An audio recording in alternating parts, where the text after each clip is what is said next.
Making stuff is hard. Especially in the entertainment world. Where big egos, bigger budgets, And just plain bad luck can make things go horribly wrong.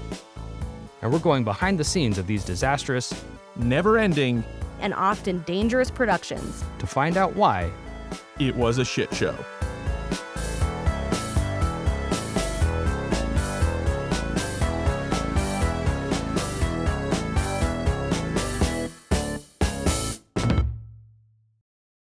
Hello, friends. This is It Was a Shit Show. I am Ian. That is Ray. Hello. That is Clint. And it's Halloween time, so that means we have Sequoia with us. Yes. Yay. Live and in person, too. I can't even believe this space, you guys. This is so cool. Yeah, the last time you were here, it was still like a weird, like, soundproof dungeon. Yeah, with it just- did have yeah. dungeon vibes more Yeah. Very than much this dungeon. currently. Like if the fire marshal came down here, he'd be like, "What the fuck? You're all It dead." was a fire hazard. It was very fire hazard, but it had a vibe of, a padded cell. Yes. Yes. So Yeah. it felt safe. Yes. Felt safe in here. It's not from fire, Yeah. but Right. from everything else. Yeah. And no one could see us, so we did have straight jackets on and no pants, as we've established. Yeah, there, yes. So, Sequoia, the last time we had you on, I wanted to give you a good movie. Sure. And for once, because you were saying that the quality was going down. And my original plan was to have us watch Alien 4 because I just finished my Alien video about the Right. first 3 films. Mm-hmm. But knowing Alien 4 isn't a well-regarded film, I was like, well, that's not a good movie, so we can't continue that tradition. And then I pivoted to The Crow, assuming that it's 87% with critics would Sure. to Would garner a translate good to me personally. yeah. And I know that that proved not to be true for most of us. Right. Not you. I haven't watched it since. Then at the end of that episode, you mentioned the irony of all of this because you love the Alien franchise. Yeah, I think actually it was maybe after we'd turned off the mics and we were just chatting on for a second. No, it's in the episode. Oh, it's I in just the listened episode? to it. Okay, Yeah. great. Yeah. Yeah, I love Alien, and I was the supervising producer on the Alien Earth official podcast for FX. Yes. That's right. Yeah. Congratulations, So, by the way. that's a very That's cool- very Thank cool. you. Thank you. It was really fun to make, and I'm so fully immersed in the Alien verse at this point. So I'm glad that we do have the chance to do this, and in such a timely way with Alien Earth as well. Yeah, as it just Yes. ended. We will get to Alien Earth at the very end. All but right. it will become a Okay. good bookend. But so let's correct that wrong today, Yes. shall we? Today, let's talk Alien Resurrection. And when they called me, I didn't want to make Alien. I was just curious to see a meeting at Fox Studio because I didn't speak English at all at this time. I said, "Why do you want to hire me? You have so good director," and they were very excited, and they hired me. It was a flash. When I took the airplane, it was just in one day, like this. I left Paris in one day. And inside the airplane, I almost hijacked the airplane because I didn't want to go to LA. And luckily, I met Sigourney Weaver, and she was so nice and excited to work with me.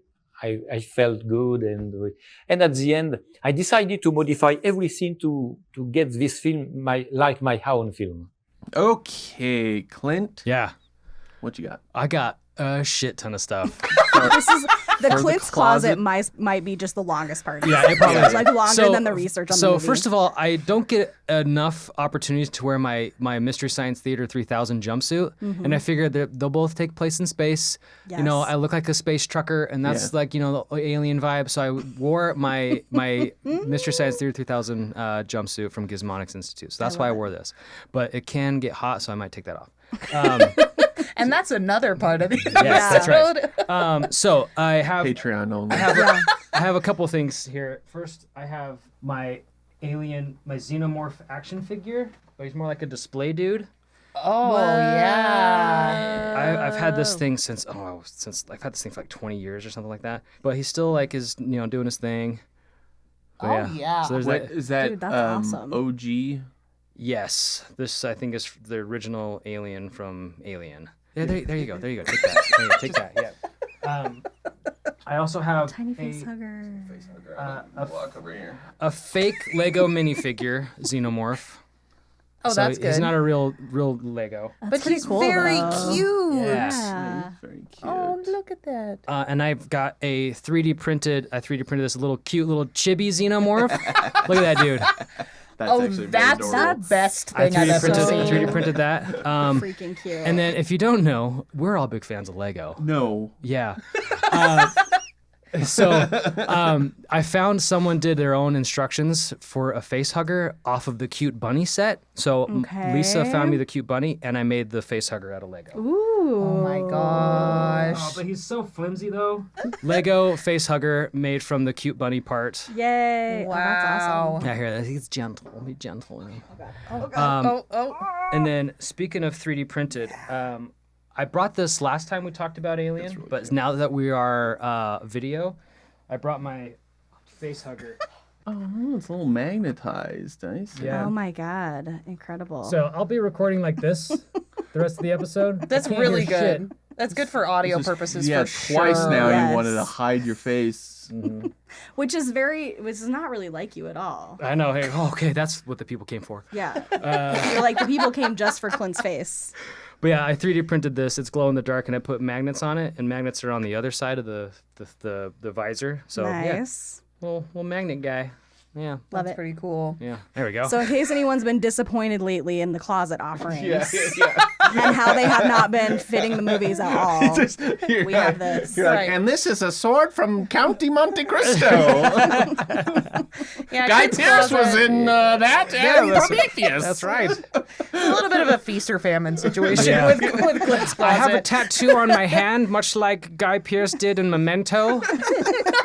I figured that's good enough. Okay, well, prefacing all of this, it will be helpful if you watch my video about Alien, Aliens, and Alien 3, because today's discussion will touch upon the plot lines of those movies, plus all the drama that happened behind the scenes. But let's jump right into some quotes. For today, Sequoia, you are going to be our Sigourney Weaver. Ooh, amazing. Yes. All right. So, the first quote here, this is Sigourney Weaver in 1991 on the set of Alien 3. This is the last one for me. I've never been more sure about anything. If there's another alien, then they'll have to do it without Ripley. Famous last words. Famous Famous last last words. Yep. So, Alien 3 in 1991, off of a budget of $55 million, bombed in the U.S., but made $159 million worldwide. In the film, Ripley does die. She throws herself into a furnace with the alien queen in her belly. Weaver wanted her character to go because she didn't want the franchise to be entirely about her waking up yet again in like a situation where, oh, there's fucking aliens up in here. She's and- like, we couldn't possibly do this again. yeah, it's, like, It's just- always like 200 years later. yeah, like, there's it's a just like, huge fuck. time jump. I have to Yeah. relearn a whole like culture and like technology. Yeah, Jesus Christ. Also, she heard an idea was being kicked around at 20th Century Fox that she thought was awful. So that same year, Fox began exploring the idea of an Alien versus Predator film, mainly because of the popularity of the comics Yep. and the novel series. So this is kind of like the idea was they were going to combine these franchises because both of them were dying, like we're kind of Right. petering out, right? So this will bring them back. You know, it's a great idea. 2 dying franchises. Just In bring one. those together Kill and it'll them just together. magically just rekindle the spark. Right. A negative plus a negative does equal a positive. Yes. So That's Math. just math. that's Hey, just look, math. I have the perfect example of that is Freddy versus Jason, which I rewatched recently, and it's not bad. Glowing review from Clint, I don't It's not trust bad. you anymore. I mean, you get what you get. I mean, you take this. Yeah. Anyway. Yeah. Okay, so around 1995, Fox asked Joss Whedon to come up with a take for Alien. Joss Whedon, Look him up. We've He's talked kind about of it. Yeah, if you watch the Ultron video, he's a piece of shit. Let's move past it. Scandals noted. Let's move on. Okay. So Whedon was a big script doctor who worked on Waterworld, X-Men, Twister, Speed, and Toy Story. So he was a very respected script doctor. And so this was kind of like one of his, outside of the first Buffy movie, this was his big, like, here's just a full script from Joss Whedon, something that he wasn't fixing. It was just him. He turned in a 30-page treatment to Fox about the clone of Ripley. Newt. Hey. Who even is that? I don't remember who that is. Oh. Newt. You don't remember who Newt is? The heart of The little aliens. girl in Aliens? Oh, yeah, Little girl yeah, in yeah. Aliens. Okay. Yeah, who like at the beginning of Alien 3 are like, oh, hey, remember all that time that you spent like getting to know this character Loving and falling in him. love? Yeah. She's dead. Dead off screen. Sorry. Yeah. Oh, and the other guy that like really kind of like connected with Ripley that you also like, Hicks. Like, yeah, he's also dead. He's also, yeah. Okay. As James Cameron was saying, he was like, I put a lot of work into building that family, and then just have him immediately get rid of him. He was like, what was the point? Yeah. Yes. So his story was about Newt, but Fox liked the overall idea, but wanted Ripley back. But what could have brought Weaver back to a fourth film? Two things. Weaver liked that this new Ripley, as she called it, was a spirit of nihilism. And when she was talking with Whedon, she wanted him to push her even weirder, like to kind of like really kind of make her just very strange. They wanted her weirder. I was going to say.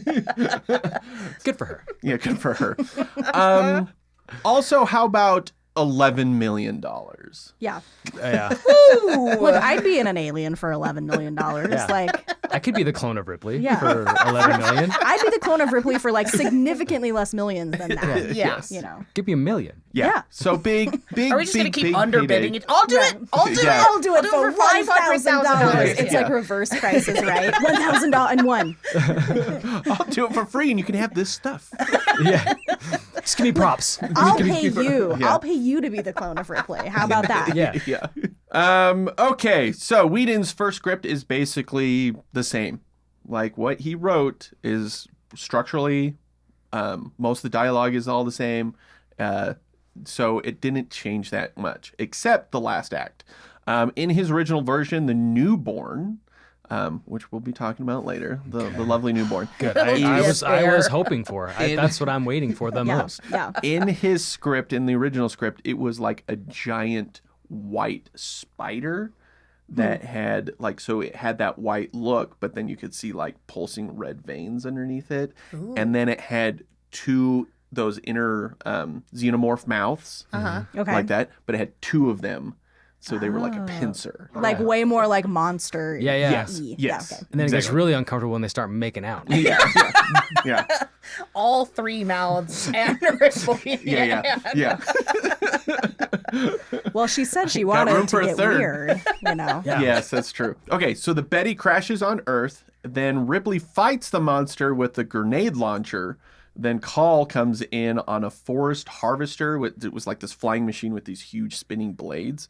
And then the newborn gets blended up, and the surviving characters have a drink of whiskey on Earth. And then that was deemed too expensive. Grenade launcher ending. Whedon rewrote it a bunch of times. Each rewrite was because of cost. They kept going, no, too expensive, until Fox decided it wasn't necessary for the film to end on Earth. That was Whedon was kind of like, yeah, but we've always kind of wanted to see Ripley get back to Earth. And so for him, that was kind of like, that's the kind of like what the goal he was going for. But we'll come back to this. Writers of the first film and producers of the series, Walter Hill and David Giler, said they were against Alien 4. They were not consulted on it. They read Whedon's script, hated it, thought it would ruin the franchise, and wanted nothing to do with the production. Just wait, guys. Just wait. I know. Winona Ryder was cast before they had a director. I could not find out how she got attached to it. I think it was just kind of one of the things like, she's big now, like let's throw her into the role. Right. But they didn't have a director. The first director to be approached was Danny Boyle, fresh off of Train Spotting, Okay. which I love this idea. Yeah, that could have been because really I interesting. love Yeah. Danny Boyle. Yeah. He met with Weaver and Ryder, loved the idea, loved the franchise, and he stayed with the project for a while.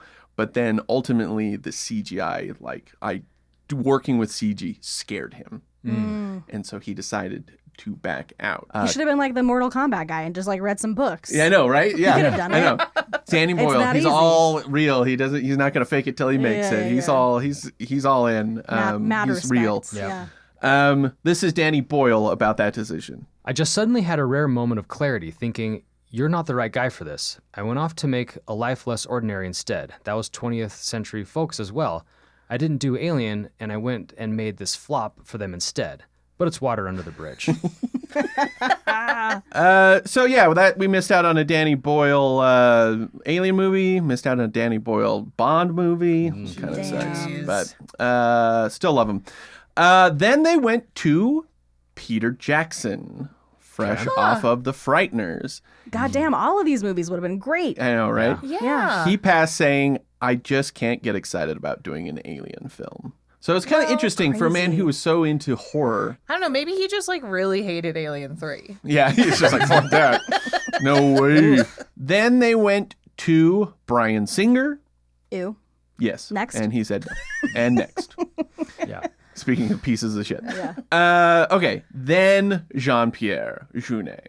He made 2 films at this point, Delicatessen in 91 and City of the Lost Children in 95. That also has Ron Perlman in it. And he co-directed them with Mark Caro. At this time, they asked him if he was interested. And now, okay, remember, these are both French films, so he's not in the Hollywood system at all. And they came to him, and he was busy writing Amelie, which is always weird. In my head, I always thought Amelie came before this movie, but he was writing Amelie, and he didn't want to make any Hollywood movies. That wasn't in his purview. According to Jeunet, his complete dismissal of wanting to make a Hollywood film is exactly what Fox wanted to hear. Jenny Ray, because you love Jeunet, you will be our Jean-Pierre Jeunet today. Excellent. Accent and all. You don't have to. Yeah. It would be an absolute caricature of a French person. Yeah, right. And I have to pretend like I'm smoking a cigarette to like really embody the character. Now, I will say with him, he is quite. I've never seen interviews with him before. He is quite a delightful person. Oh my God, that doesn't And surprise me. he is constantly joking. So this quote is a little tongue in cheek. Okay. I didn't want to make a big Hollywood movie, but it was interesting to go to the meeting. I said, "Why do you want to hire me when there are so many good directors? Leave me alone, leave me alone." They hired me. I was so pissed off. He rules. That's great. He's like, "Oh, fine, I guess I'll do stupid alien." So he made those other 2 movies with co-directed with Mark Caro, and Caro wanted nothing to do with an American-made film. So this was his first time alone. Jeunet called Weaver his accomplice, saying how he wanted to switch out Whedon's very American action with something more arty, and she responded, "You're my hero." Speaking of what you were saying about make it weird. This is Sigourney Weaver about hiring Jeunet. It's the Alien tradition. You take a brilliant young director with not a lot of experience, give him a ton of money, and say, "What's your vision of this crazy world?" I mean, Which kind of is- true. Yeah, I know. Yeah, I mean, yeah. you think it, Pretty much. Because all 4 so- of those were different directors. Exactly. Yeah. And Ridley Scott, it was only his second film. James Cameron, it was his second film. He says he got fired off of Piranha 2. So it was only his second film. And then David Fincher, his first film. Yeah. And now Jeunet, his first American film, but his first film by himself. Right, Like, right. yeah. And they all have, like, all those directors are big directors. Like, it's kind of crazy when you look at these 4 very exclusively, that like the talent that came out of them. Yeah. It's really cool that the franchise has that like staple to it, or that stamp of being like, we got these directors early and got them to make something interesting with us, and then they've become big, huge directors. Yeah. Wait, what else has James Cameron done? Never heard of Just a it. couple I like think small there's things. some you know, blue monster movies coming out later this year. something with like a boat. I don't know. Okay, Yeah. gotcha. So, Genet knew he was a hired hand for this job. He had no illusions about that. He was going to make this move. He was going to make the movie that Fox wanted him to make.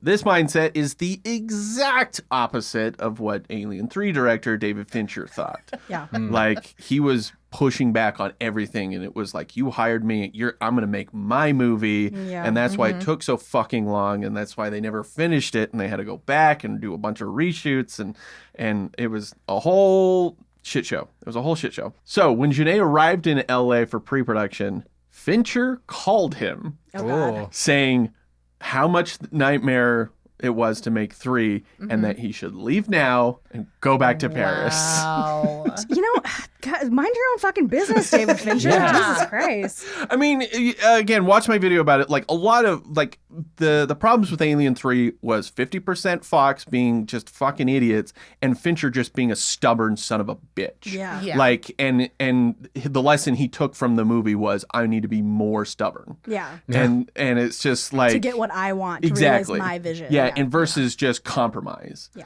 And so Genet is just like, I'm making this shit for you guys or whatever. Like, Right. and He's like, Like- doesn't speak English. He's like, quoi? my very, I'm sorry, I very, don't speak English. my very next note. Genet spoke very little English when filming began in October of '96 and dictated most of his direction to a translator. Wow. Wow. So, That's imagine... very difficult Right? situation to be in. Yes. Like usually when you hear about that happening in a movie, it's like it didn't go well for anyone because the misinterpretation. Like we talked about Yeah. that on Empires of the Deep. Yeah, Wasn't exactly. That a huge, yeah. Yeah. like something could be misconstrued as sarcasm or not, and Right. something that could be more flowery is just the translation could go so many different directions, and who knows. Well, if he's kind of a jokey, sarcastic person. Yeah, people are exactly, right? Yeah, yeah. He just, said like, you're a told me to piece go- of shit. Yeah, he just like told me to go fuck myself. I don't know. Like, He's over there smiling. He's like, Turns out he was joking when he was like, "Yeah, just rub your face on the alien like a lot." yeah, yeah. like you're like, you're in okay, I love guess with I it. will. Like Yeah. make it really sexual. Right. The interpreter's probably like, I mean, I think this is what he's saying, but he's saying just make everything more wet. Yeah. This is the wettest alien movie. It is. So Ever. true. And It is- then the so- water sequence. It is Yes. so Yeah. it is so wet. Forget, Yeah, there's it's like the- forget about the water. Like it is.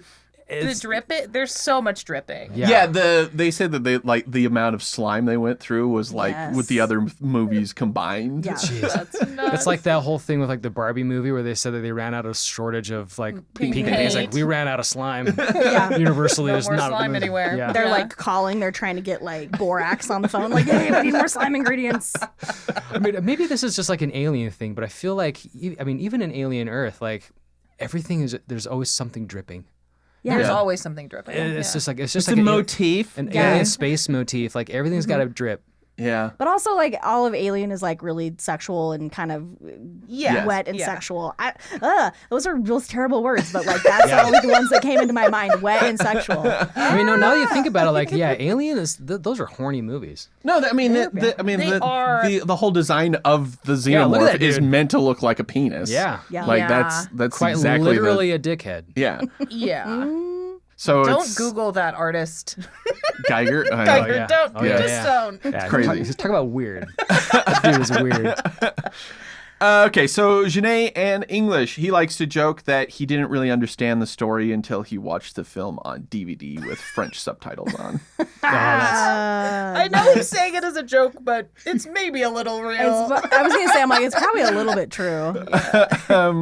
So the film was made in LA because Weaver refused to shoot in England, again, like the previous 3 movies, because they're such long shoots. Well, you know, she's already saying, like, you give me $11 million, I'll do it. Yeah, I know, right? Yeah. It's just like, Gonna do it in LA. she was just $11 million. I'm co-producing credit. You shoot it in LA. Yeah. Okay. Like, Yeah, it's like you want And I I gotta get be to weird. I get to be weird. I want to play basketball. You want Ripley? That's what it takes. Yeah. You got to Yep. build a basketball hoop on I've set. been working on my behind the back shot. Is there any way we can get that in the Yeah. movie? Get that, yeah. Well, she kind of got her wish, though, because she's not technically Ripley.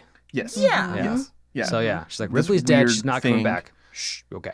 Okay, in a complete 180 from Fincher's experience, Jeunet had almost total freedom over the film. He rewrote it to his liking. So what we were saying about him not understanding the movie is like, you rewrote some of this stuff, especially the third act. The third act was all him. They gave him no notes on art direction, and he brought in his French crew from his previous films.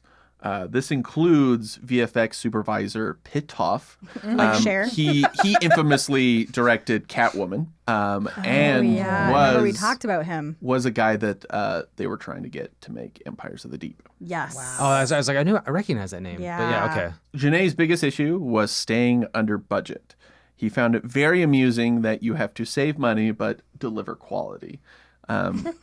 In the We all find it amusing, man. Yeah. in the documentary, he talks about it's a very strange game. It's a strange game. Sometimes you have to fight and struggle against the studio for the studio. It's weird, but that's Hollywood. Like they don't even know what's good for them. Yeah. Yeah. Kind of. The very first week of filming was the underwater sequence.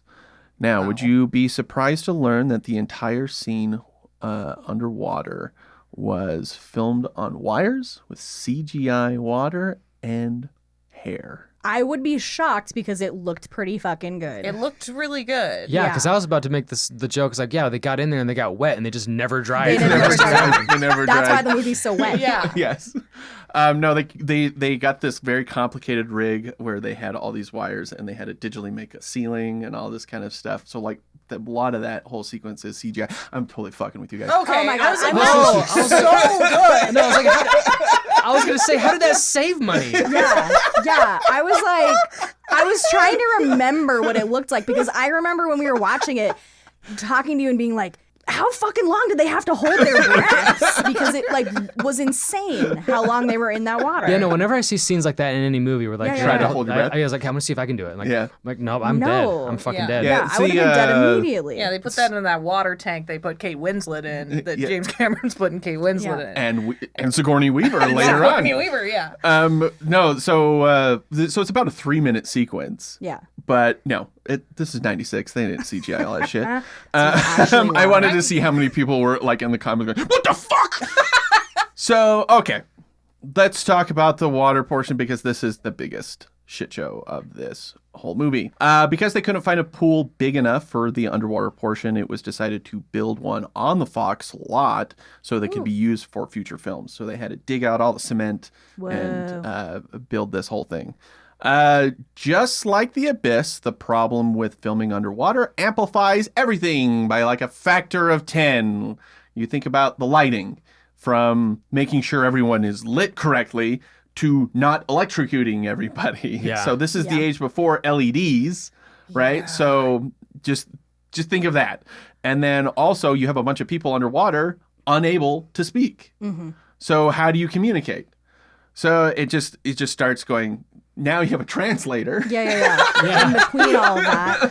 French to English to water. The translator's like, I did not sign up to be fully submerged, actually. Yeah. It's just like, no, it's like a chain. It's like Jeunet talks to his translator who talks to a guy in English, and then that guy goes underwater and just like, and like translates the underwater portion. I never had to learn in French how to say I'm drowning. So for the actors, this is like relentless because they had to do all this without masks. So they can't see shit, right? They can't see very well and without air. Yeah. So all the actors trained for weeks leading up to filming, except for Weaver, because she was busy on stage, and she only got less than a week of weeks worth of training. I thought you were saying she was training in basketball. She was busy doing the basketball training. Yeah. They're like, It's like the breath one- training is next. Yeah, this one's more important. So she only got less than a week. On her first training session, she like freaked out, and she was like, "I'm not gonna be able to do this, guys. Yeah. Like, Yeah. you're just gonna need to shoot around me, have a stunt double do it." Safety divers were like, talked her through it, calmed her down, and then she started getting better at it. But since she was the star, again, here we go with the 11 million in LA, right? The underwater director gave her prime positioning in each shot so she could get off of camera sooner. To get to air. Yeah. Pays to be the star, right? Everyone else is just like passing out. Yeah. And this person's dead again. Winona Ryder was like, I thought I was big too. There was a separate underwater director. Yeah, it's just Janae's actually outside of the pool. He's Yeah. actually talking into a microphone. Nice and dry and And- warm. So I wasn't wrong. It was You were Janae, not. translator, underwater director, actors. Yes, Yeah, yes, okay. yeah. He's directing everything that's going on under the water. Yeah. It's kind of like a second unit director. He's in charge of all the the cameramen and the safety divers. Those floating bits of lettuce that were Yes, like everywhere. yes. Yeah. Okay, that was CG. Since it was flooded, there was a roof, meaning if you wanted air, you couldn't go straight up, and you had to swim to the sides where they had all these hoses coming down. Oh my God. And- Have I ever mentioned that I have like a deep fear of water? Let's talk more about it. This is causing me so much stress. Oh, so what's in the water? A shit ton of chlorine. Yes. Yes. Because they needed like all these different people going in there wearing different kind of costumes and stuff like that, and so right. and they don't have the time to sit there and drain it and clean it and refill it over time. Milk Ew. Why? to make it To cloudy. make it cloudy. Yeah, so it has this weird depth of field to it. Yeah. Various food. Yeah, because they were Since- going through the Lettuce? kitchen. So because it's a kitchen, yeah, it's like Yeah. cabbage and stuff. Like you see like the meat. I'm sure those were fake, but yeah. but also a lot of other things. Now let's Ew. think Who about was when you're in peeing a the pool. Who was peeing in the pool? What motherfucker? Urine, Gross. and that's what the chlorine's helping for. Like, and this is an abyss. They talk about this is called diver's delight when you pee in your wetsuit and it goes all over your body and you feel warm. Yeah. So, urine. Don't say it. What else is in there? Think about when you're swimming around, you go underwater. Like Don't say it. spit and snot, probably. Snot and Ew. phlegm. This is just like disgusting. So We were talking about how wet and disgusting the aliens were. This fucking pool This is. sucks. No, I would rather Festering. I would rather rub my face up against that newborn. and all the KY on yeah, it. yeah, and then instead of swim through that nonsense. That's That's so Milky? gross. Phlegmy pea water. Yep. That's so gross. Yeah. I mean, you think anytime you go And underwater, their you go, you eyes- come up, you blow through your nose, like Oh, all of God, that, Ian. all of that. We're all gonna be And like barfing and again, like at the end of the this. abyss, they had hard hats, so Right. they were contained Yeah. from that. These guys are swimming in it without masks. This is so gross. This is not worth $11 million. I wouldn't do it for $11 million. It does feel like some like Fear Factor bullshit where they're just like, we're gonna put you in a Super. pool with like weird milky pee water. And it's like, I don't know, you're gonna have to pay me quite a bit for me to get in that pool. Also, I'm out. alligators. Yeah. And to like fully have my eyes open. Yeah. I don't know if they wear like contacts, but I can't imagine it helps. Is comfortable Yeah. in any way. no, they Ugh, just gross. did the Blade Trinity move where they just CGI their eyes. Yeah, they're just smooth. They just have I these mean, big old Full cast googly as eyes. pink guy for the next Oh like. God. Jeez. So they did that first. They probably were thinking like, Oh my God. look, let's do Just this get it first out of the because if way. anyone gets sick and die, we don't have to Yeah, do the rest yeah, of we'll it. just recast Yeah. them. Or if anyone gets pink eye, we'll just have to shoot their other scenes, like shoot around shoot their around scenes. them until they're done. We'll just rewrite it that like you're wearing an eye patch because I don't know, maybe the xenomorph like its Yeah. tongue like took out your eyeball. Or just like eye patches are cool. You're a Yeah, space eye pa- pirate. yeah, like space pirate. it doesn't matter. Yeah. No, they talked about like this was such an enormous bonding experience for all the actors. Yeah. Just be like for the rest of the shoot, they're like, We did it. yeah, We went through the that's ringer. behind us. We survived the pool. We can do anything. I swallowed Calling so HR. much milk pee. Milk phlegm. I swallowed so much milk pee. Wow. Okay. Okay, I'm never so coming back on this podcast. You were the one who wanted to talk about these movies. we're not like, I'm done. We're not done with the water sequence. No! Sequoia's like, if I do come back, it's going to be remote, so I can just slam that laptop down. Yeah. She's just like, just and wait gonna until go she comes enjoy back? my Sunday. She's like, I'm going to turn off my camera for a second, and she's just got to hold the bucket. So, when Janae would say ready over the microphone, the actors had to take one last breath from their breathers, go to their marks, wait for the bubbles to disappear from the breather, then action. No.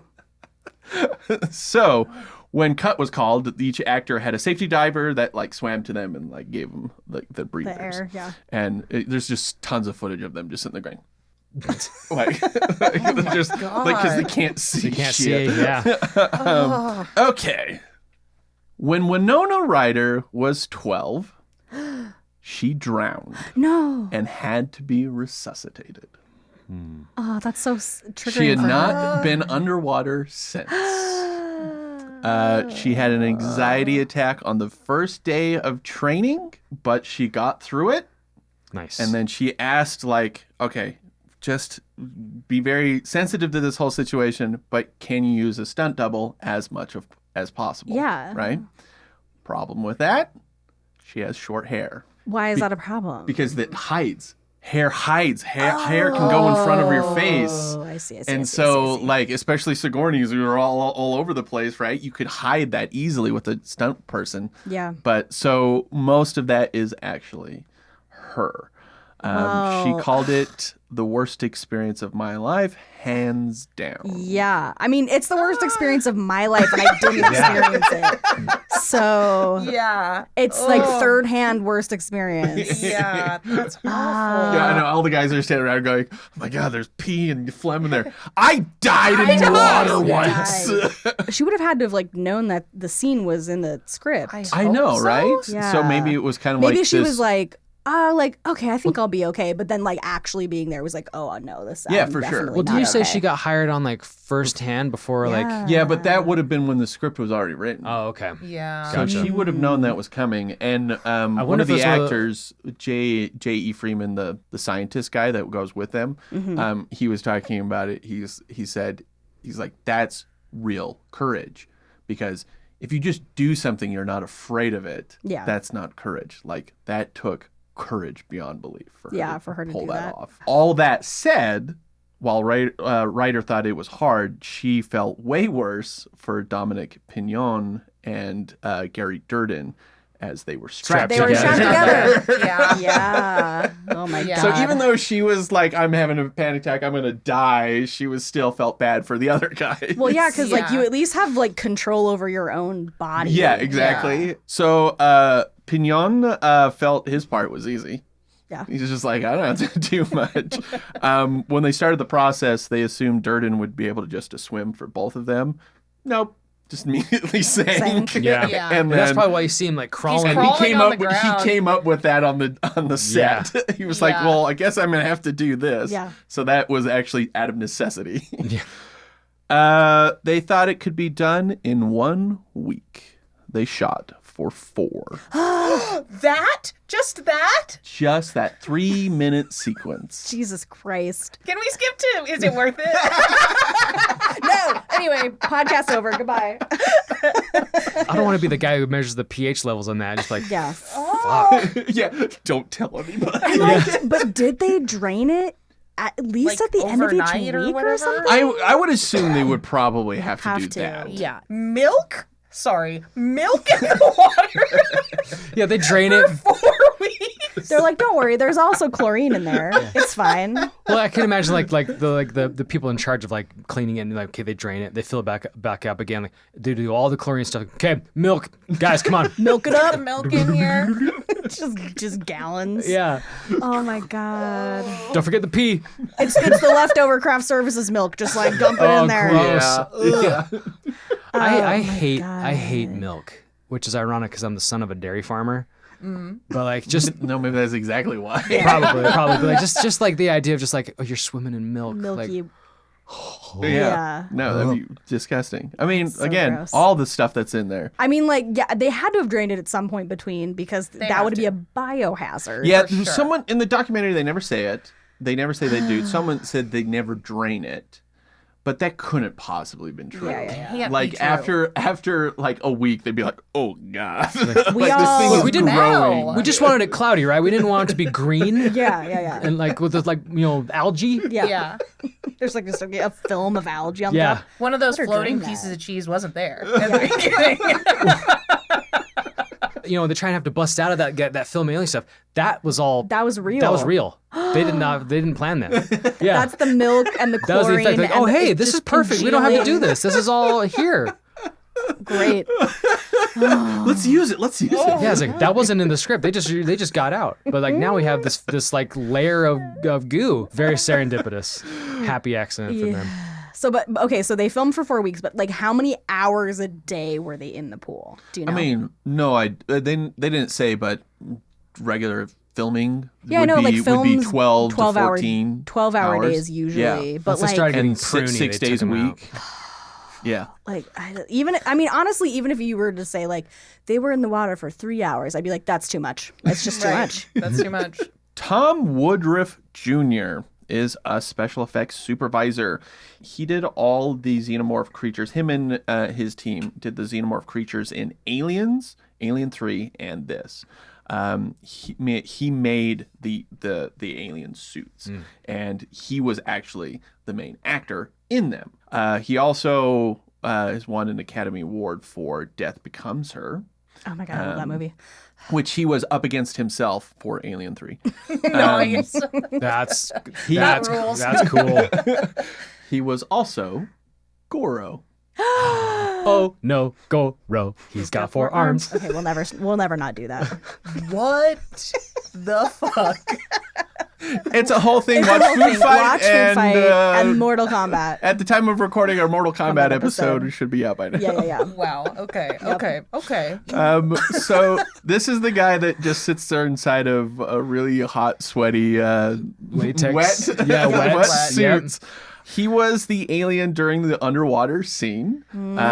He couldn't see because the whole mask. When you see the mask, it's like he can only get his mouth out. Okay, so it's covering him like this, so he can't hear, he can't see, and he just has to just like act. And he's not I looking. hope the cameras Anytime are he's rolling. Yeah, I mean, anytime he's doing it, anytime he's ever in the movies, all the previous films, he's just like, yeah, like I'm just doing these positions. I can't see where I'm going. I just hope doing it right. I hope this looks good. Yeah. Now put him in water. Oh my god. Well, when you said that, I was like, that alien wasn't CG. There were So definitely swimming alien has to be CG. and so the longer he was in the water, the heavier it got because that suit just like absorbed all this pee water. and milk and chlorine and water. So We can stop saying pee and milk. and so you would just like you watch the behind the scenes footage and he's just like trying to swim and he's just going nowhere and just And just, going like, down sinking. and just doing that. Most of that just became reference footage because much of what he did in the water was replaced with CGI. Yeah. I was like, okay, because it definitely looked it like in an early 90s way. Like, Yeah, it was just for sure. like, Yes, yeah. they did Max definitely look. CG, yeah. So there is a big outlets always go Alien 3 doesn't hold up the best because the alien is the first CG alien.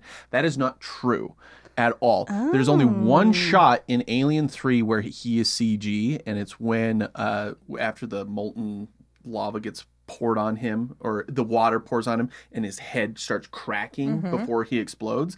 That 1 second shot is the only scene where the alien is CG. Outside of that, it's all puppeteering. So this is the first movie where they actually had CG aliens. So correction. Wait, but I feel like there were so many shots in Alien 3 where like it was like climbing on the ceiling and Yeah, like all yeah, over. but there's a puppet. It's a puppet. What? Yeah, and it was just poorly composited into those Into the scenes. I see, Yes. I see. Okay. Yes. So that's why it doesn't hold up. Got It's it. because the compositing was off. Looked bad. Okay. Yes. But going back to Tom Woodruff, this is Sigourney Weaver about working with Tom. The alien wouldn't be the same if Tom wasn't in that suit. Working with him is like working with Lon Chaney Jr., only Tom's usually covered with KY jelly. Ah. Imagine a KY commercial featuring the alien. Oh, yeah. Well, I'm come on. Mrs. Slime. So Lon Chaney Jr. played the Wolfman. So Could you just imagine- a weird circle there that we keep doing? A wet wolf man. Yeah. Just slather him up. Jelly him up. Just all greasy. Wet dog. Yeah. No. Rabid Wolfman. Okay, the hybrid alien, aka the newborn, was an extremely complex animatronic where Genet wanted two very important aspects to it. One, it had to look sympathetic, Right. which is why you have those glowing eyes. The sad face, yeah. Sad little eyes. Sad eyes. Turn the other way. Yeah. And two, it needed a mix of male and female genitalia. Yeah. I did not. Yeah. I noticed I that. did not even notice Surprisingly, wasn't looking out for that. that. Yeah. Well, also was not. But The genitalia on the newborn, it kind of looks like a penis lining a vagina. Think a hot dog. like, okay. Apparently, this was a bit much for Fox, who finally got cold feet about it during the edit, Okay. and they had to Oh. digitally remove the genitalia. Okay. Okay, in so the that's movie. why we didn't know it because I Yeah. feel like I would There's feel like I only would've noticed that. one shot where you can see it, Oh. and it's when it's being sucked out the window. There's only like a blink and you can miss it, you can see it. But there's only one other shot of it like walking up to Ripley where you can see its full body. Yeah. And that's where they It's took it gone. out. Okay. It just looks like I a see. belly button. Everything else they just kind of like cut from like waist like up most shots of or that most of the whatever, time yeah. it is always that. It's just here. Yeah, this is the grossest looking fucker.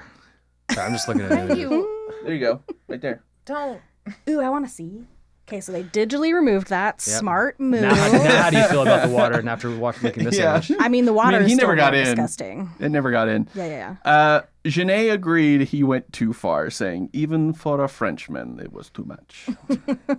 Ah, Okay, so this is from Entertainment Weekly. This isn't mentioned in the documentary at all, but Entertainment Weekly is a legitimate source. But this was the only stuff I could find on these particular stories. Quote, early on, 19 crew members required medical treatment after some noxious gas spread through the soundstage. My guess, that was probably chlorine. oh, Like, that yeah. would make sense. Like a chlorine tank burst. Yeah, or Yeah, when you something. mix chlorine with milk. Yeah. So I imagine that was like maybe they didn't close the doors or something and the chlorine. That's my guess. Was on it like that. skim milk or like 2%? Yeah, it was something that was whole. No, it was cottage cheese. Oh, It became cottage cheese. We really need to stop talking about this though. Sequoia's gonna like barf and then leave this podcast. There were also reports. A fist fight broke out between an assistant director and special effects coordinator near the production's end, and that Weaver and Genet clashed. Again, this is not in the documentary, but this is a legitimate source. When Genet was asked about the fights, he said it was only 1 week, stating, when you have creative, outspoken people working together, it can be a pressure cooker. You need to let off steam. So instead of saying like, no, it's like, yeah, they fought it out. Yeah. It's like two dogs. Yeah, you just know, let 'em like work it out. you have to let them work it out. Yeah. this is how we do it in French cinema. They have to establish dominance. Yeah.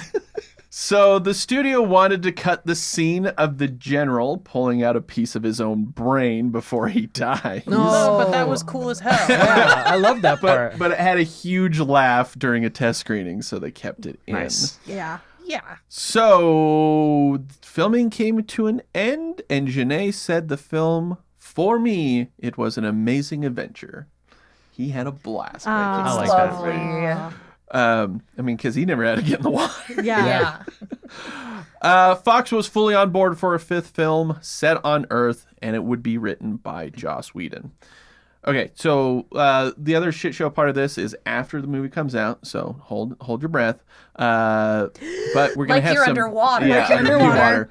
So random facts for the basketball scene. Weaver trained with a professional basketball player for not only playing the game but also doing the behind the head shot. When they set up the shot, her placement was further than where she was practicing.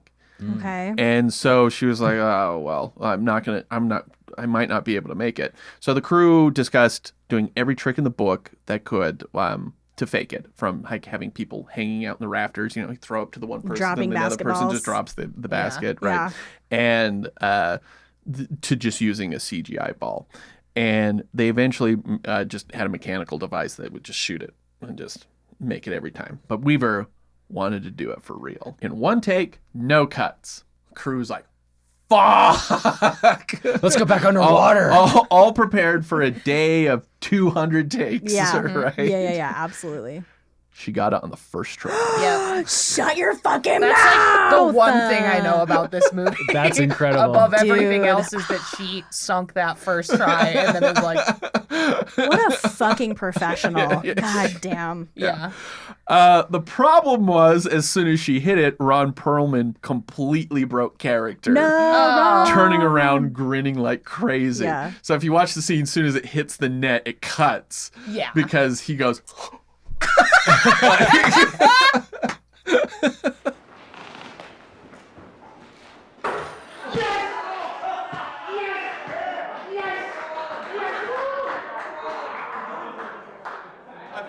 Honestly, though, I don't blame him. I would have been like, "Ah!" Like, I would have been the fucking crowd, the crew Go just went nuts. fucking insane. Yeah. The other 2 actors did not break, who are in the shot, did not break. But like Weaver said, it was the greatest moment in her life outside of her wedding and the birth of her child. That's incredible. I love that for her. What a fucking queen. Dang.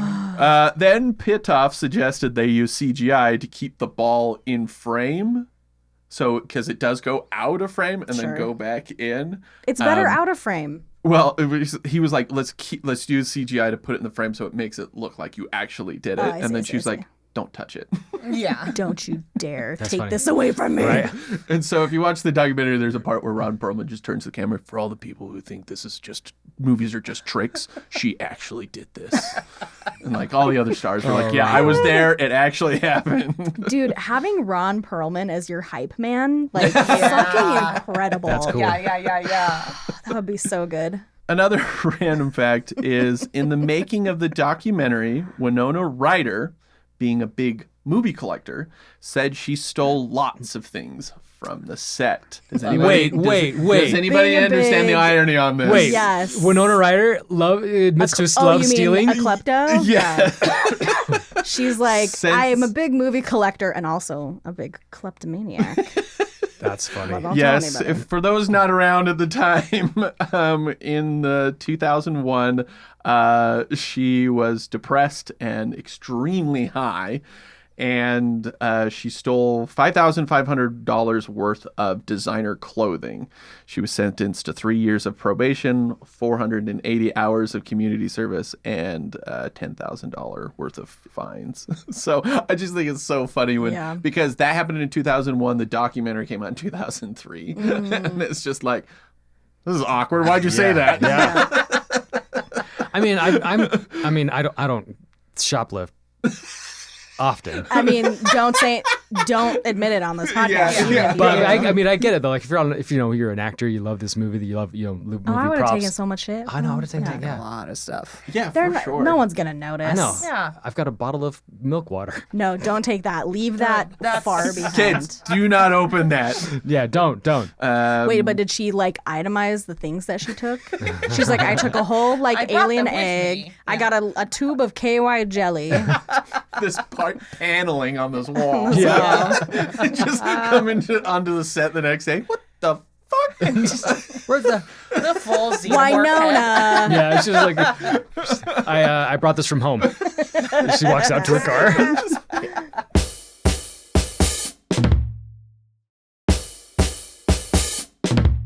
Alien Resurrection was birthed on November 26th, 1997, on a budget of $75 million. Some said 70, some said 80. It's kind of depending on what you're looking at. So around 75. It made $47 million in the United States, $161 million worldwide. Okay. So just like Alien 3, it kind of evened out a little bit with the worldwide. For its first 2 weekends, it was crushed by Flubber. They used a lot of KY in that movie too. An equally wet film. Flemmy. Very Flemmy movie. They were like There's really not a into, better answer to that question. they were just really into fucking like fluid based films. Back then, Late yeah. 90s. How is that real?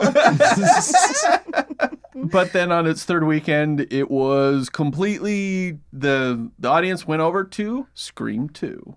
And so that movie Alien Resurrection just died. Just died out. Rotten Tomatoes, 55% with critics, 39% with audiences. Okay. I could see the critics being higher on this because people are just like, it's a French film. You know, like being very like Jean-Pierre. You're not actually wrong. Yeah, like yeah. in America, it had bad reviews, and in Europe, it got good reviews. Right. Yeah. This is the perfect weird American movie. Basically. Yeah. Did you notice the genitalia on the alien was both male and female? We find that very provocative.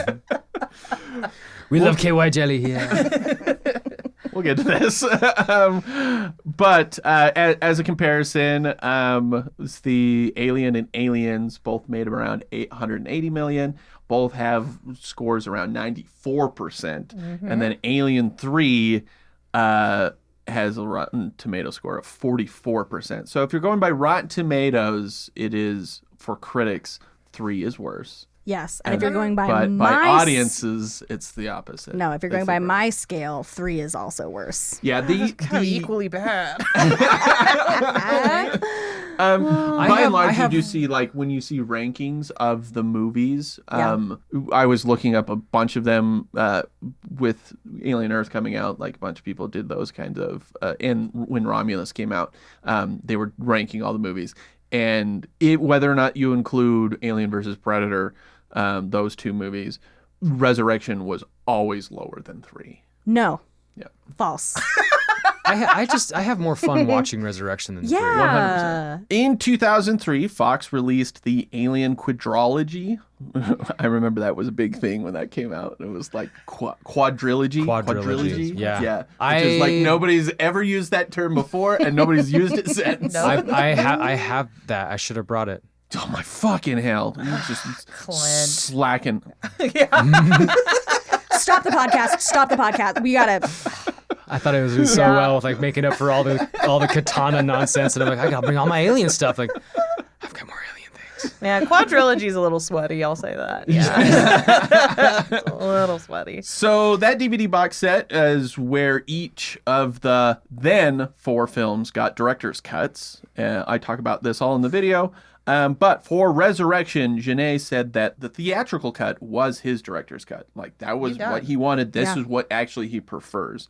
And so he didn't think it needed changes, but he went ahead and did it, and included a bunch of deleted scenes, and it clocks in just over 7 minutes longer. Most of the changes are longer versions of the scenes, including one of the pictures Ripley is shown during her rehabilitation is that of a young girl.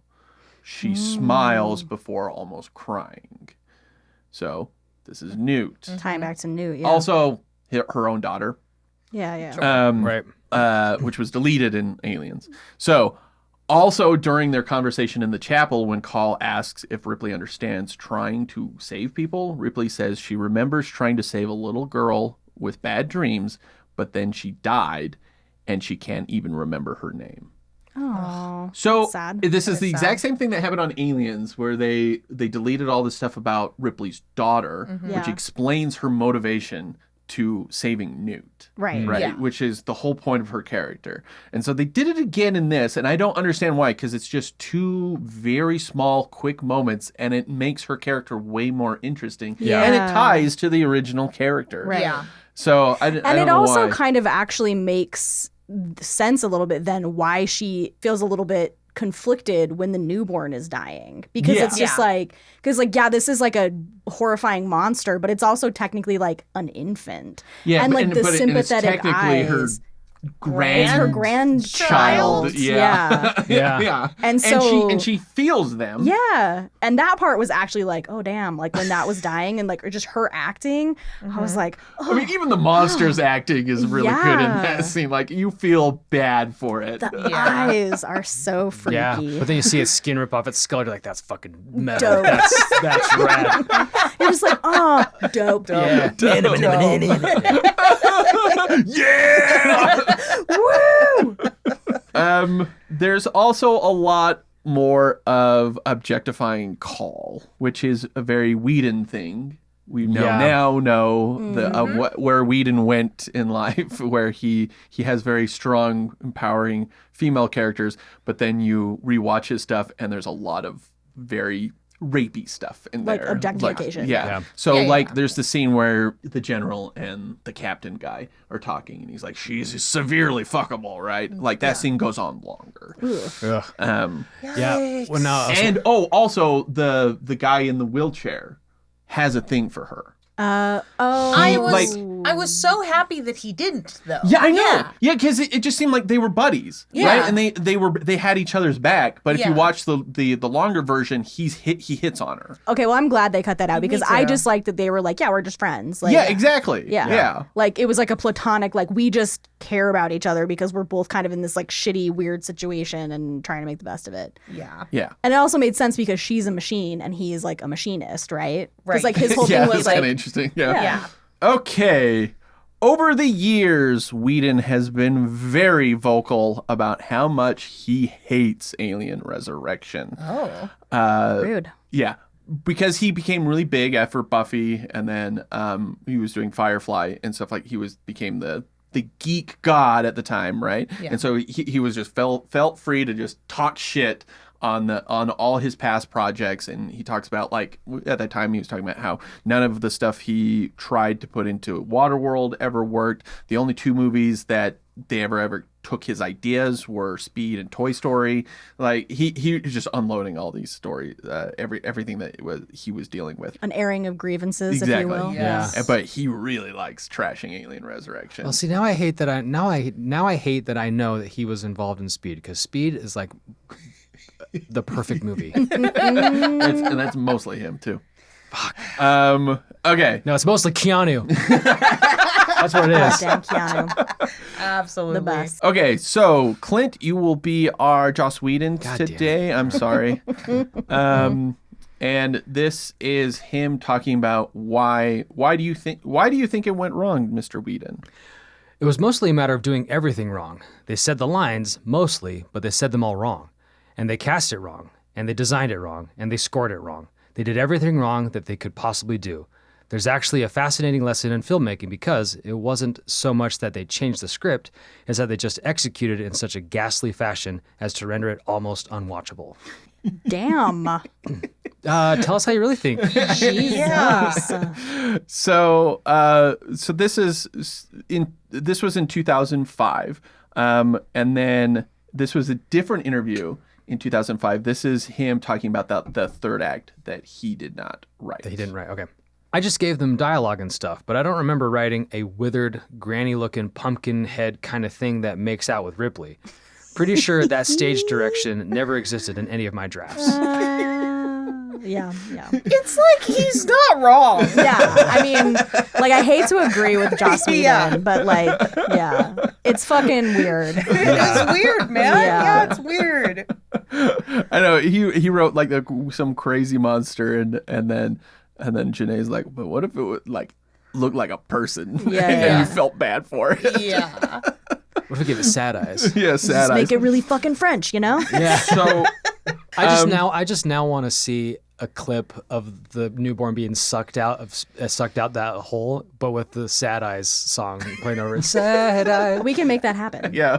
That'd be Insert That is here. within our power. And the short for the YouTube.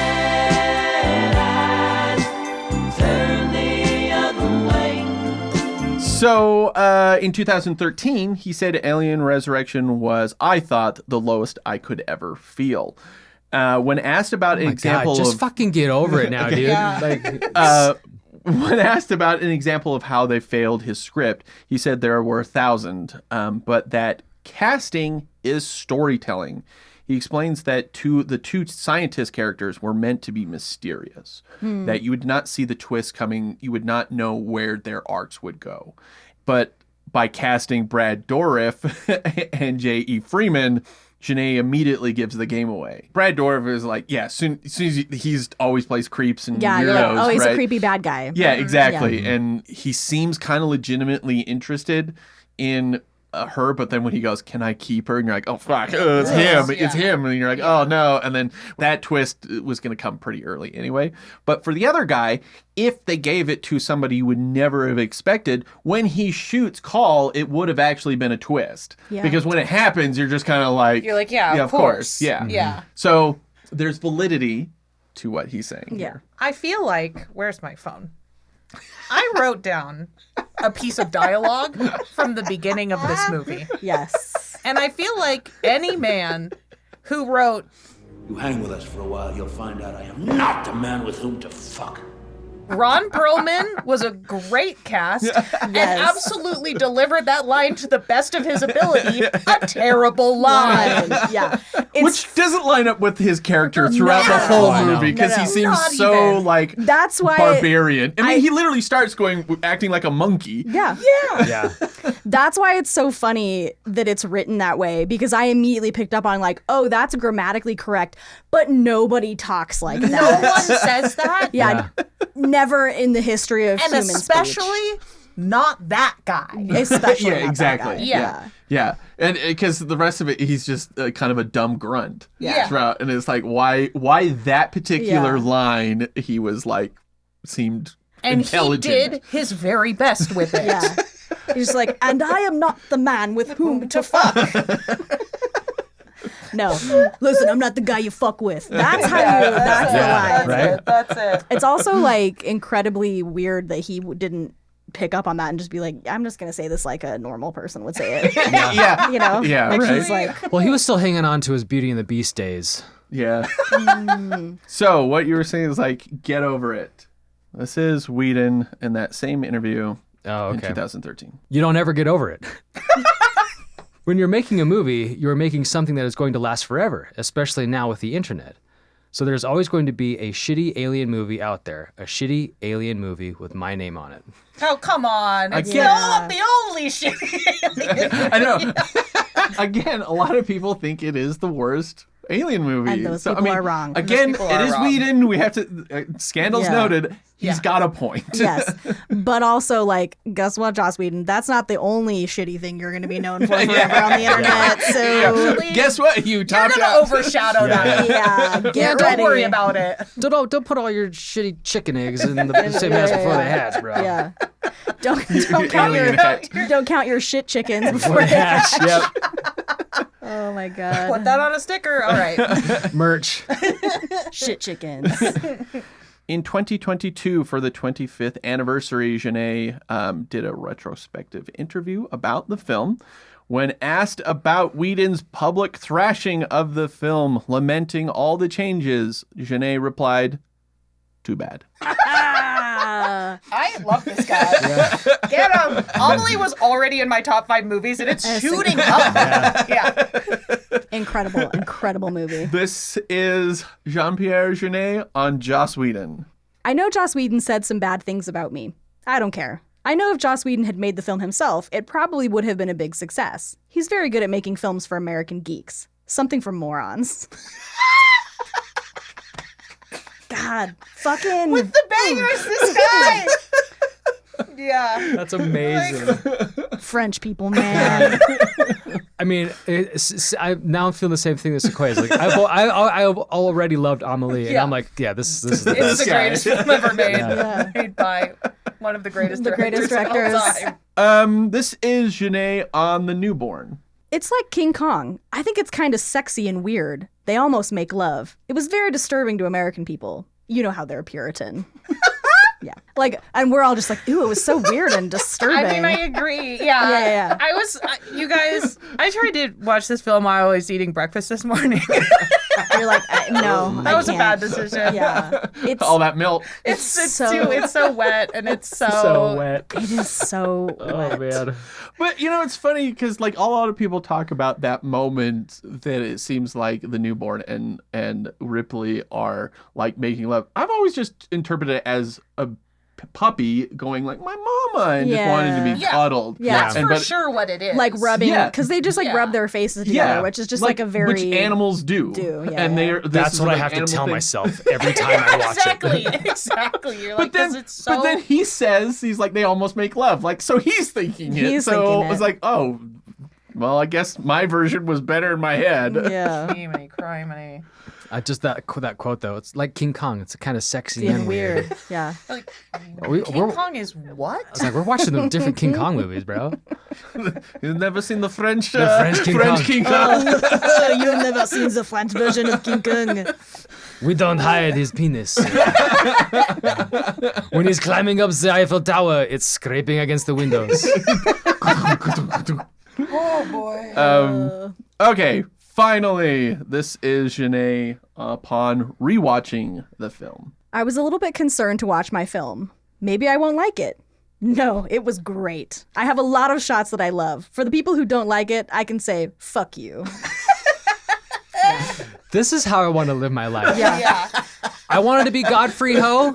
Now you want to be Jean-Pierre Jeunet. Now I want to be Janae. Just Yeah. someone who's actually making quality stuff. Yeah, Yes. but also just like doesn't give a rip what anyone I else know. thinks. Just like could not. I'm gonna make give a what I want to shit. make. Yeah. And Fuck y'all. and if you don't like it, fuck you. Like Yeah. you don't have to watch it. Yeah. Yeah. Was Alien Resurrection worth it? No, because of they spent 4 weeks in the in the milk water. In the cesspool. God knows what kind of diseases they caught. No. God. I mean, as much as it's like, I'm also going to say no, because it's like we've had a bajillion aliens since then. And so it's not like this alien was like the crux of the franchise or anything. And like most people don't like it. And, even though it's Jean-Pierre Jeunet and I love him like as a filmmaker, it's not like his best movie or anything like that. And even though like I love that we got these fucking quotes from him out of it, just top-notch quotes. Yeah, I'm still gonna say no because it's just kind of like, whatever. For me, for those quotes, it was worth it. The quotes are pretty fucking because good. like no one got injured, no one was hurt. Yeah, that's true. The only thing that was hurt was Joss Whedon's pride, Yeah. and I'm And here we for love that. that. Yes. Two people had panic attacks about Yeah, going yeah, in the yeah, water. that's True, That's but they muscled through, they powered through, they had courage. Yeah. They did it. I mean, Yeah. yeah, I know I don't want anyone to go through those panic attacks, but they weren't hurt. Long They came out term. stronger. yeah. So and like it's just fun to watch. Like Ron Perlman is a hoot. and- He's a fucking national treasure. yeah. Like, so, like for me, like yeah, sure. I mean, I'm the only reason why I would watch it again is if I had homework from you to watch it again. Yeah. So I don't think I need to watch it again. But like, yeah, it's fun. So I have no reverence for the Alien franchise. I think the first one, a lot of people consider it a masterpiece. I think it's kind of boring. And the xenomorph, when it shows up, is actually not very threatening. It just kind of does this. Yeah. Just goes, It's the build-up, but, Ian. no, but like the part where he's in the sewer and then he like turns around and it just goes. That's it. But it freezes. And then when it comes after those other two people, it's just going. And then when she finds it on the ship, it's like drunken cat and it's like and it falls out and it's like and it just kind of slinks around. I'm It's tired. not threatening to me at all. Aliens is great. A wonderful film. Awesome action movie. Great. Alien 3 is fucking boring. Do not care for it. And then Resurrection is, I don't know. See, for me, it doesn't land. It kind of lands too in the middle of what you're saying, like good and bad. Because Yeah. there's some really cool ideas in it. Like the cloning thing is fucked up when she my goes God, into that yeah. room, and then like the newborn dying is kind of like you feel bad for it, which is impressive that you feel that way. Yeah. And then, yeah. But then like it's. I don't know. Some of the stuff just doesn't add up. Like having their Han Solo character. Oh yeah. The Be just like the first to die. first to die, which is a very Yeah. Whedon thing to do because you would expect him to go until the end, but Yeah. he dies in such a lame way. Yeah. And then like, I don't know. It's just some of the parts just don't really work together. Most of the parts don't work together. And so it's like there's some cool imagery in it. It's fine. My only It is better than 3 though. I was gonna say my only contention is that it's better than Alien 3. Like that's the only thing I'm here. I'm just here to like say that. And we're just then, not gonna agree on that. And like I'm a secret Fincher head that I yeah. Fuck you. made my way. she just into like pulls her sleeve up. It's like David and like a heart. Finch. We don't talk about Fight Club. Yeah, I mean, I should just be kicked off the podcast anyway because I'm a Prometheus and Covenant apologist. So Oh dear God. yeah, I don't trust anything I say. Well, let's talk about those real quick. Okay. Around 2002, both James Cameron and Ridley Scott discussed teaming up for a 5th Alien. Ooh. Cameron started working on a story, but when he was told by Fox that they had greenlit Alien versus Predator, he thought Fox was being stupid and it would kill the franchise, and he just left the project. I remember when Alien versus Predator like was being advertised, and it's like, oh, okay, yeah, I totally want to watch this because I love Alien, I love Predator. You know, I Yeah, was like, this makes sense. Yeah, and then I watched it and thought to myself, oh, okay, that was a thing. Yeah, it was And then nothing. I saw it in theaters again, and I looked at my friend I went with, and I was like, I paid to see this twice. Yeah, dude. I've never felt more shame. Yeah, you really got duped on that Yeah. one. Alien vs. Predator came out in 2004, directed by Paul W. Sanderson. Oh my God. We just talked about Mortal Kombat. That's Okay, how we're like, okay. So, yeah, weirdly enough, James Cameron, fan of it. Whedon, fan of it. Ridley Scott, never going to watch it. That movie's terrible because it's just not cool.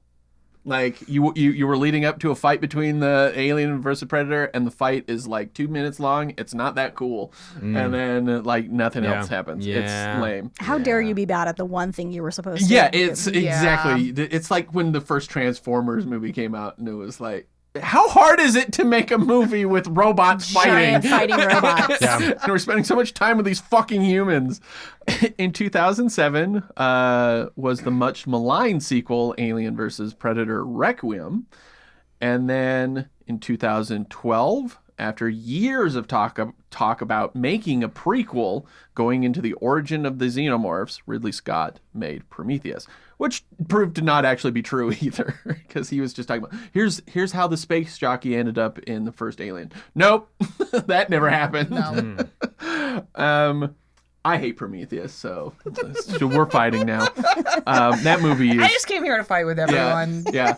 That movie is like when you're talking about Triple Frontier, Yeah. when you're talking about how it's a movie about people who are really fucking good at their jobs, and you see them be really good at their jobs even when shit is being thrown their way. Yes. Prometheus and Alien Covenant is just watching dumb people who should be smart make dumb fucking decisions Yeah. constantly. Yeah, just angle your run to the right or the left. Yeah, to fall from the thing. Or the fact that the guy who put the maps into the tunnel system got lost. Like, what? Yeah. You're breaking the rule of your own fucking movie. Like, This Explain is- yourself, Sequoia. Explain. I like them. so in 2016, there were plans for a retcon version of Alien 5, which takes place after 2, where Newt and Hicks survived. And it was being written and directed by Neil Blomkamp. This never materialized because Scott was currently making Alien Covenant, which came out in 2017.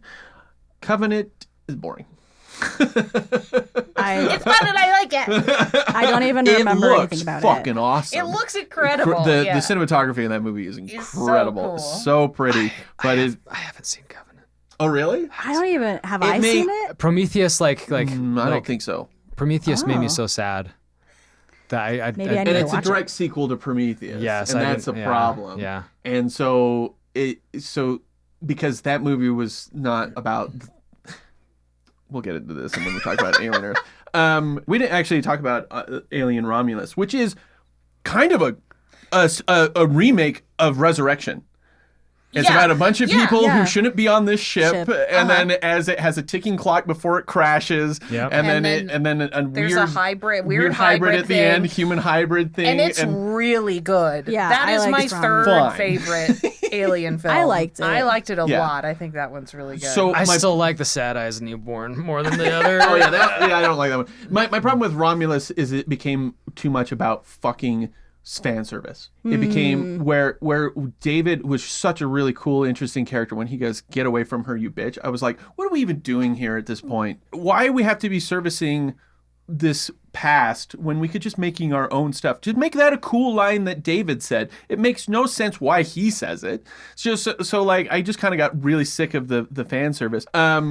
Finally, going back to 1997 during the lead up to Resurrection, when asked about expanding the franchise onto TV, Fox's Tom Rothman said, "I don't think you will ever see Aliens the TV show or Aliens the cartoon. Liar. It's a filmmaker's franchise and you just can't dilute this material. The Edge is a vital part of the franchise's success. Could Sigourney have sex with an alien on Saturday morning? I don't think so." In 2019, both a TV show and a cartoon were announced after Disney bought Fox. Of course. yeah. Yeah. Which brings us to Alien Earth. Yes. Tell us about it. What you're working on. Yeah, so I first got scripts for Alien Earth about 2 years before it started coming out, Whoa. which is wild. So I know what they pulled back for season 2. Ooh, interesting. Cool. Yeah, which is really fun. And you're going to hear about it Really right fun. now. I'm breaking my NDA. No. So it was really interesting to watch it sort of like, go through the changes it needed to go through to become the show that it became. But the whole thing is, hey, do the Earth thing. We've been talking about doing the Earth thing. They almost did it at the very end of this movie we've been talking about. And the whole thing is, for people who haven't seen it, you get your xenomorph, you get a whole host of other aliens, Yeah. you get your synths, you get your cyborgs, you get a whole nother kind of robot. It's like taking it to the next level. And also, like, if someone's going to do it, Noah Hawley, his thing is to take a movie Yeah, and make it yeah. into a television show. Yeah. Yeah. So, like, if somebody was going to do it, and, famously, he says on, like, every interview, they came to him and they said, "Did you have an idea for Alien?" And he's like, "If you ask me to have an idea for Alien, I'll have one." So, he was really excited to work on it, and I think it's a really fun show. Did you watch Alien Earth? Yeah, I liked it a lot. As soon as we started watching that, I texted Sequoia and I was like, "We're watching Alien Earth." Yeah. Yeah. And I said, "Make sure to check out FX's Alien Earth, the official podcast." Canned marketing response. Well, see, and I did thinking that you were like hosting, not just producing. No, yeah. Yeah. So Yeah. as soon as I was listening to it, I was like, "Oh, I wanted Sequoia." So I am curious though, because this whole new like trend of a show, and then there's a podcast about the show. Like I know they did it for Last of Us, like Chernobyl did it, like Game of Thrones had one. Only Tons of Murders them. and Building Yeah, has Only one Murders too. and- Yeah, Yeah. but you got the scripts like 2 years before the thing came out. So what was it like? I guess like what was the preparation for planning a show like that? So you have to first you have to concept it, right? So you have to come up with the lens that you're going to view the show through for the podcast. And basically what we decided was like, we're doing like high level, like sci-fi philosophy, basically. So we decided for this show, what we want to talk about are the big questions. Like, when is a machine a machine? Is it something they say in the show a lot? Like, when is a machine a machine? What does it mean to be human? What is the cost of loyalty is something that we talk about a lot. What's the cost of immortality? Where is the line that, where something that you do for science becomes unethical? So like we decided that was the lens that we were going to use and built the show around that. And what that meant for us was like we have a creator, writer, director interview that goes at the top. Then we interview one of the actors. Then we interview one of the crew. And then our last segment is the big question where we bring in a Noah a lot of the time to talk about what is the big philosophical question of this episode. And we just talk about it because there's no way to answer that question. We're not looking for the answer to the question. We're looking at how does this show tackle that question. Yeah, that's cool. How do you decide like what other crew members to bring in? Just sort of depending on what is going on in the show. So like a show that's like people working in an office, right? That we're not going to bring in the stunt coordinator on that one. Right. You just like bring in a PA who's just like, got the coffees that day. It was really, really good. Right. Really good day. I swiveled in that office chair super fast. Right. Like for this kind of show, we're talking to costume designer. We're talking a lot to like production design. Oh, nice. Especially on a show like this, when you're existing within a universe that has already been created, that has already like established like technology and stuff. Exactly. Yeah. So, we're talking to the VFX people. We're talking to, people who have a really big hand in what you end up seeing. And then we got to talk to some cool people like Cameron Brown is the guy in the xenomorph suit. He's this Australian guy who's a stunt man, and talking about like all the things that he did to prepare to play the xenomorph in this show was really cool. Also, that's one of the most handsome men I've ever seen in my whole life. And I was like, they put that xenomorph suit on you? Just like, and Australians are probably fucking charming as hell. Absolutely charming, really That's great, why nice that's guy. why, what's her name likes him? Wendy. Yeah. Oh, yeah. And like Sydney Chandler is so interesting to talk to. It's really fun to get to be able to talk to all those people. And, there's a lot of pre-production work that just sort of goes into like, we make these huge question lists. Those interviews that you hear on the show, they're probably, 30 to 45 minute long interviews. We cut those down to 8 to 10 minutes ish. Yeah. So you're just getting the best bits from the interviews.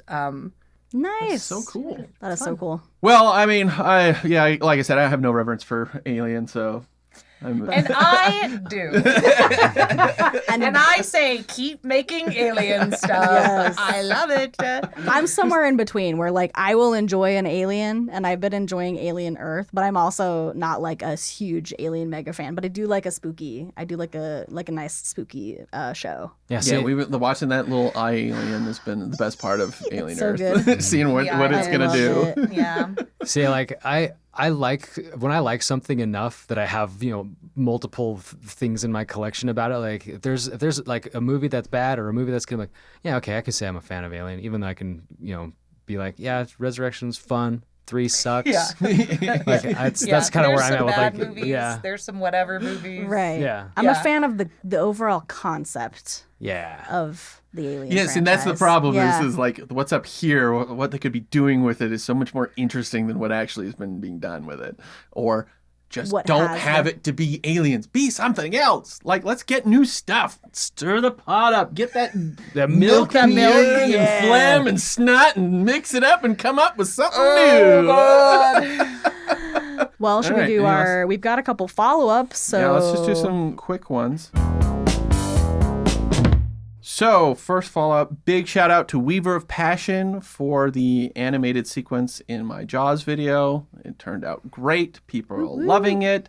It is something that all the documentaries about Jaws and all the books, they explain how they made it, but they never actually kind of show exactly how it was done. They just say, oh, the shark wasn't working. But like, what does that actually mean? And so I wanted like a visual representation of what exactly they were going through every day. And Weaver helped me with that, and it turned out great. Yeah, and for like people who don't know, Weaver is one of our patrons, but also has done a couple of animated episodes of Shit Show that are pretty funny. So Yeah, if you find go those, check 'em to out. the description on the Jaws video, please go watch the video. It is bombing, and it's pissing me off. Oh, it's just like that one and Wizard of Oz are like their best ones. So yeah, go watch those because they're amazing. But in the description, Weaver's handle is in there. Click on that. We'll go to his page, and you can see his animated sequences that he's done of us, including other things he has done. So thank you, Weaver. And then a couple of comments on Spotify. One from Liz Carter. She wrote, "You're back. I missed y'all so much. XOXOXO. But let's not make it weird. Har har." Or Too sexy. late. It Yeah. already Yeah. got weird. Too late. I'm Making it already weird. rubbing my face against your face. Don't worry about it. The creepy fingers, just like Finger. All right, and then we got this comment from Tonka Holler on Spotify. "I discovered y'all's YouTube videos, which got me going down the rabbit hole. Then I listened to the Twister podcast and was fully hooked. I'm a haul truck driver here in Texas, and y'all make my trips across the state more fun. The hard part is spacing them out to make them last." look, we have enough in our catalog now that Yeah. I've started to re-listen to like older episodes and remember Weirdo. and you know. I have not You're welcome for the once. downloads and for the views. You're welcome. It's probably true. I'm sure that our downloads are just like the same like 100 people listening like 4 times. Times. Yeah. I swear to God. Yeah. There was someone that made a comment on YouTube, and it was like the Fast and Furious video, and it was like, "Oh, the 5th time I've watched this, learned something new every time." I was like, "Well, you watched this 5 5 times? Wow. First of all, oh my God, thank you so much. And keep it up. Keep yeah. up the good work. Yeah, first of all, thank you. Second of all, seek help.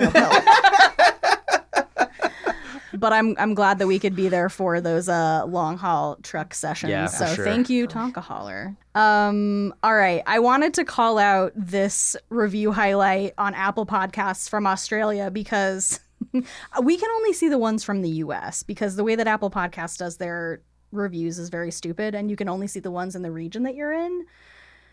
It's dumb. Anyway, so like this is kind of an older review, but it's from Australia, and it's Roar Dog, and they said, "Best show ever." I put full stops between every word in the title of this review to emphasize the truth of this statement.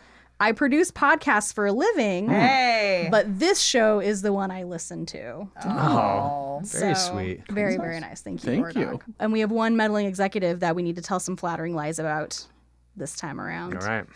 Are you ready to improvise? Yeah. I love this part of the show every Good. time. Yeah, so just got our copy of the trades, and we have to talk about Marcio. Marcio was the KY supplier. Oh, Marcio, head of Northeast Western sales for KY Jelly. Yeah, from 1996. From 1990. Oh yeah, from He made a killing that 1994. year. Yeah, on the to yeah, the 2002. Yeah. made a ton of money. The stock just skyrocketed. Yeah. You know, much. No, I can't. Right. Marcio is actually my favorite underwater director. Oh my God. He just like showed up like hawking the KY and was like, Actually, y'all you need need somebody to underwater jump in director? there. Look, I love a viscous fluid. Let me get in there. Let me get in there. Well, the reason why they got on set first of all is because they had to they supplied the KY Right. to lube up the Every- support actors, Of course, like yeah. the divers to get into their suits. So yeah. Right. So that's It's how they. multi-purpose. Yes. Yes, it's Multi-purpose. also all the goo on the outside of the aliens, but also how you get in and out of your Right. suits and into the alien suits. Exactly. yeah. So it's on double layered. You got a layer of KY, the suit, layer of KY, the human. Like that's Yeah. Yeah. You're right. That's why Marcio made such an incredible underwater director, because does not flinch at fluid viscosity. It was just like Goddamn professional. goddamn Yeah. professional, just getting in there, getting in that tank day after day. Yeah. Child of a milkman. Yes. I thought I could handle. Son of a dairy farmer. I thought I could handle hearing most words. and then you heard Then this episode. Listen, no, like Ray's continued use of viscosity or viscousness, like Yes. it just makes me feel weird. Yeah. but a little bit sexy. A little bit. A little bit. A little weird, Yeah. a little sexy. sexy. A little Actually, sexy. Not even a little bit sexy. Yeah, actually. that's how we like to do it here on this podcast. I just love how we're all just such good friends. So, yeah, I guess really, what else is there to say about Marcio? Just very storied filmmaking career. Yeah. And if you don't like Jelly movie salesman. stuff, fuck you. If you don't. Also, When Flubber went CG, Yes. oh god damn it! Lost all Really? principle. that was a sad day for Marcio when Flubber went CG. Went CG. But we're back. Yeah, and thank you so much for all that lube loot. Yeah, lube loot. Now Sequoia's just thinking of like all of her cash. Her cash all just wet. Just wet money. That's going to be it for me, dog. All right, so yeah, thanks to Marcio Marcio, for being a meddling executive. Thank you. And if you would like to be a meddling executive, you can go to patreon.com/itwasashitshow and sign up there, and we will tell flattering lies about you if you become a meddling exec. Well, thanks, Sequoia, for joining us. Yeah. You Thanks came for having me. all the way from New York just for this podcast. Yeah. Just for this, So no other prestigious. reason. Yeah. No other reason. You have a couple of you're doing new stuff. Tell us about your new stuff you're doing. Yeah, I have 2 new shows that have started coming out over the past month or so. 2 new podcasts. I have a new podcast called Professional Talkers, Yes. which is a comedy advice show about having awkward conversations. Like this whole thing. Yeah. Like this whole thing. And you see that I handled myself very well and did not melt down any one time. Professional. So, professional. Professional talker. If you did, we edited it out, Yeah. and it's a Mandela effect. Yeah, you Miracle never of saw it. You never saw it. And then I have another show, which is a Mary-Kate and Ashley rewatch podcast. This is my first personal foray into full video, like you Love folks it. are doing now.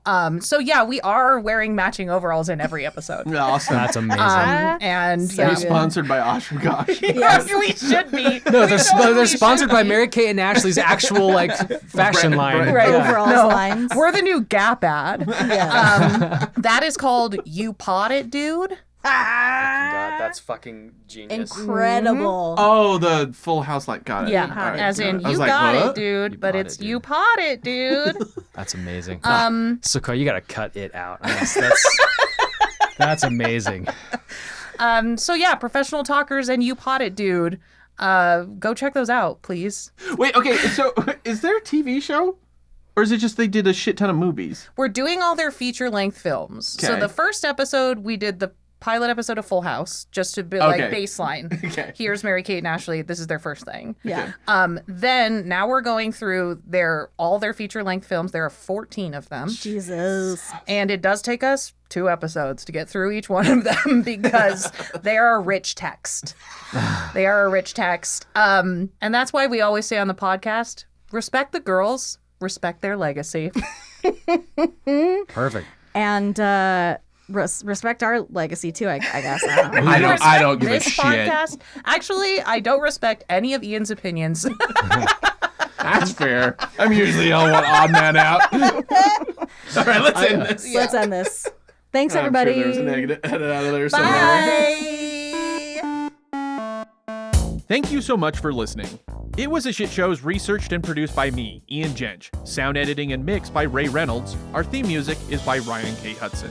If you're enjoying the show, leave us a review on your preferred podcast player. It does help spread the word. Or you can support us on Patreon and get access to exclusive content and longer versions of the podcast. Find us on social media at It Was a Shit Show, but shit without the I. And if you haven't already, definitely subscribe to our YouTube channel.